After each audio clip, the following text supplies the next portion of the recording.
మనకి ప్రస్తుతం తెలంగాణలో పరిస్థితి చూద్దామంటే బీఆర్ఎస్ పార్టీ నుంచి ఎవరైతే ఒక 10 మంది ఎమ్మెల్యేలు కాంగ్రెస్లో జాయిన్ అయ్యారని చెప్పేసి మరి ఇప్పుడు ఒక న్యూస్ నడుస్తూ ఉందో, సో దానికి సంబంధించి బీఆర్ఎస్ పార్టీ ఇప్పుడు సుప్రీంకోర్టులో పిటిషన్ దాఖలు చేసిందనమాట.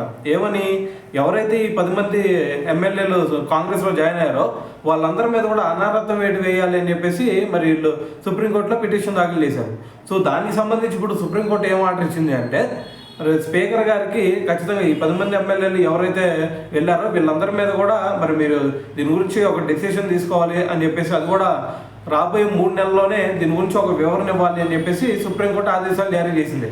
అందుకని చెప్పేసి ఇప్పుడు స్పీకర్ గారు ఏం చేశారు, ఎవరైతే ఈ 10 మంది ఎమ్మెల్యేలు విరాయించారో వాళ్ళందరూ కూడా వివరణ కోరారు.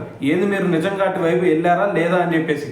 అయితే మరి ఆ 10 మంది ఎమ్మెల్యేలు ఏం చెబుతున్నారంటే, మేము ఎక్కడికి కూడా బీఆర్ఎస్ పార్టీ నుంచి ఎక్కడికి కూడా మేము వెళ్ళలేదు, కాంగ్రెస్లోకి వెళ్ళామని చెప్తున్నారు కదా. మేము కాంగ్రెస్ పార్టీలోకి జాయిన్ అవ్వలేదు, మేము ఎక్కడ బీఆర్ఎస్ పార్టీలోనే ఉన్నాము.